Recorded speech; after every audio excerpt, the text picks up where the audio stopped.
ballenita y tal, para recordar, como les dije en el autobús, que Jonás salió de este puerto, ¿ok? El otro puerto que vamos a visitar ahora, que es la ciudad de Cesarea, era mucho mayor que este, pero bueno, de este puerto dice la Biblia que salió Jonás, un hombre siervo de Jonás no existía el puerto de Cesarea. Aún no habrá, no, el Cesarea no, fue posterior.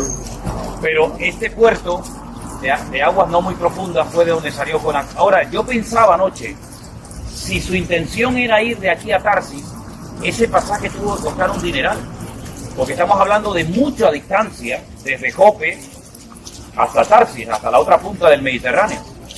Pero a él no le importó gastar de su dinero con tal de no cumplir con su llamado. Fíjate lo que hace la rebeldía y la desobediencia en el corazón del hombre, que es capaz de gastarse su patrimonio, su dinero, con tal de no obedecer el llamado de Dios. Increíble, ¿no? Así que bueno, esta ballenita representa, simboliza un poquito el paso de Jonás por estas tierras. Qué curioso, no sé si ustedes se han dado cuenta, que cuando el Señor Jesucristo, vamos a ir estos días allí para que lo vean, cuando Él quiere restaurar la vida del apóstol Pedro, porque dice que le ha negado en 3 ocasiones, le recuerda el nombre de su padre. Y es Simón, hijo de Jonás. Y tú dices, qué cosa rara, ¿no? Es que guarda una relación, ¿no? Entre uno y otro. Así que si quieren sacarse una foto todos juntos o por separado aquí, porque de aquí nos vamos a la casa de Simón el Curtidor, que allí hay mucho más cosas que explicar. ¿Les parece? Así que sáquense las fotos y vamos para allá. Antes de que Daniel les explique la historia de esta familia y de la casa y todo esto, permítanme recordarles varios pasajes bíblicos para que ustedes entiendan un poquito qué fue lo que pasó en este lugar. Ustedes saben que había en la época del Señor Jesús una ciudad que hoy en día se conoce con el nombre de Panias, pero en aquellos tiempos se conocía como Cesarea de Filipo. Nosotros vamos a ir a otra Cesarea que es la marítima, ¿vale? La que está por la costa. Pero en Cesarea de Filipo, al norte de Israel, un día el Señor Jesucristo se llevó a sus discípulos y les hizo una pregunta muy interesante. ¿Qué dicen o qué piensa la gente acerca de mí? Y entonces se escuchó todo tipo de respuestas. Algunos piensan que tú eres Juan el Bautista, otros piensan que tú eres Elías, etcétera, etcétera. Después de escuchar una serie de respuestas, el Señor Jesucristo le dijo a sus discípulos, ¿y yo para ustedes quién soy? ¿Les ha afectado lo que dice la gente acerca de mí o tienen ya un criterio propio? Y solamente Pedro dijo, tú eres para mí el Mesías, el Cristo, el Hijo del Dios viviente. Y a continuación el Señor Jesucristo le dijo, bienaventurado eres Simón, hijo de Jonás, porque esta revelación la has recibido directamente de mi Padre. Esto no es algo que te han enseñado en la escuela, sino que es una revelación que te ha venido del Padre. Y entonces allí le dice una serie de cosas el Señor a Pedro, y le dice, a ti te voy a dar las llaves del reino.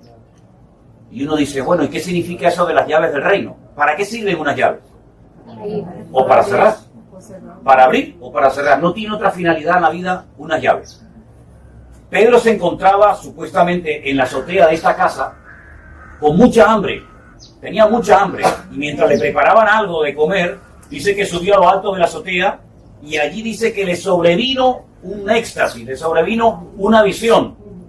Y entonces dice que vio como un lienzo gigante que se descolgaba del cielo y había todo tipo de animales. Animales limpios, animales impuros, según la lista de Levítico 21, por si después la quieren leer a la noche en casa, lo que podían comer, lo que no se podía comer. Por ejemplo, solamente podían comer en cuanto a animales terrestres, animales que rumiaran y tuvieran pezuña. Por ejemplo, el cerdo no se podía comer porque tiene pezuña, pero no es rumiante. Y así una serie de características. Como el Señor sabía que Pedro tenía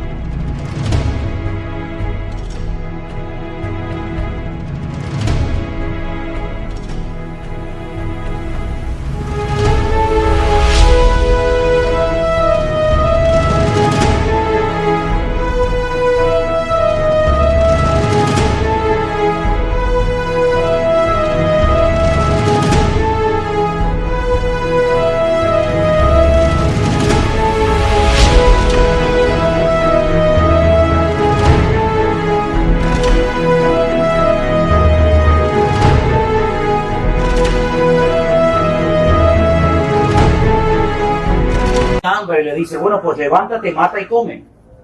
Y Pedro se queda sorprendido porque dice, yo nunca he comido ese tipo de animales.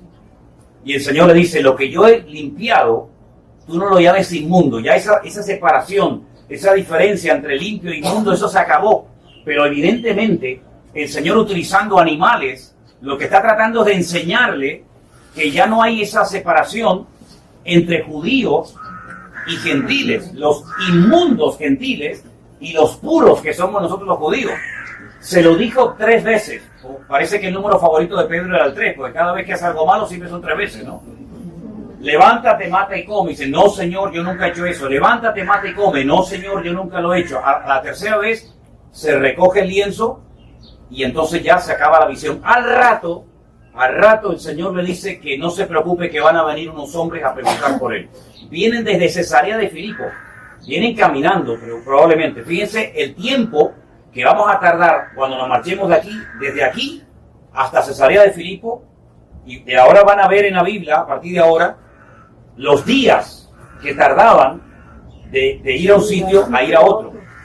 ¿Qué es lo que el Señor le intentó enseñar a Pedro aquí? Que aquellas llaves que le había prometido dárselas a él en Cesarea de Filipo eran las llaves del reino de Dios. Es decir, yo te voy a dar a ti, Pedro, la oportunidad, el privilegio de predicar por primera vez en la historia a gente no judía. Porque dice que Cornelio, el centurión romano que vivía donde vamos a ir ahora, ¿verdad? Donde estuvo detenido Pablo, etcétera, etcétera. Pues dice que el Señor le había dicho que llamara a Simón Pedro, que estaba aquí en casa de Simón el curtidor, ¿verdad? Y que lo llamara para que le predicara la palabra. Cuando Pedro llega a la casa de Simón, de Cornelio, le dices, cuán abominable es para un judío entrar a la casa de un gentil. Pero ya el Señor lo estuvo preparando en la azotea de esta casa, diciéndole, tú vete allí, predica la palabra a gente que no son judíos, porque ya no hay esa diferencia que ha habido siempre entre ellos y ustedes, sino que ahora todos han sido, digamos, son uno, y que todos necesitan al mismo Señor y al mismo Salvador. Entonces, este lugar es muy importante cuando ustedes leen el libro de los Hechos, porque primeramente el Señor preparó la vida de Pedro. Ya él sabía que tenía una responsabilidad de abrir algo, de abrir la puerta a los gentiles, que estaba cerrada porque los judíos no querían predicar la palabra a gente no judía. Dense en cuenta que aquí en Jope, hemos hablado recientemente de él ahora, hubo un profeta que bajó de Jerusalén hasta aquí, que hay un montón de kilómetros, huyendo porque no quería ir a los gentiles, a Nínive, a Siria, a predicarles el evangelio. Y aquí, años más tarde, vuelve a traer el Señor a otro hombre que es hijo de Jonás, no de aquel Jonás, evidentemente, sino de otro señor que tenía el mismo nombre, y le hace un llamamiento, entre comillas, muy parecido. Vete a la casa de un centurión romano, un gentil, a predicarles mi palabra. Y en este caso, gracias a Dios que fue, pero no con muchas ganas que digamos, pero bueno, pero por lo menos fue para allá. Así que este lugar, la mayoría o muchísima gente que llevan años viviendo aquí ni siquiera lo conocen. El matrimonio que nos vino a visitar anoche, que viven aquí en Tel Aviv, yo le dije, oye, qué bendición tienen ustedes que viven cerca de la casa de Simón el curtidor, donde estuvo Pedro, y me dicen, ¿ah, sí? ¿Y eso dónde está?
Digo, aquí en Jope, al lado de tu casa, dice, pues llevo 12 años viviendo aquí y no sabía eso. Bueno, para eso vine yo de España, para eso estoy aquí.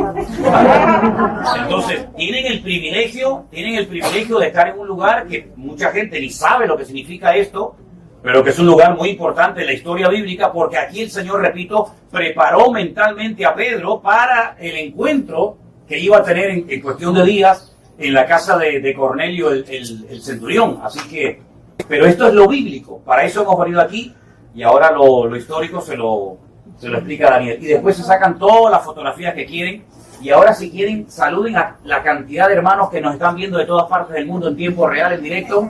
Que Dios les bendiga. Saludos desde la ciudad de Jope. Dios les bendiga a todos los hermanos. Dios bendiga a los hermanos.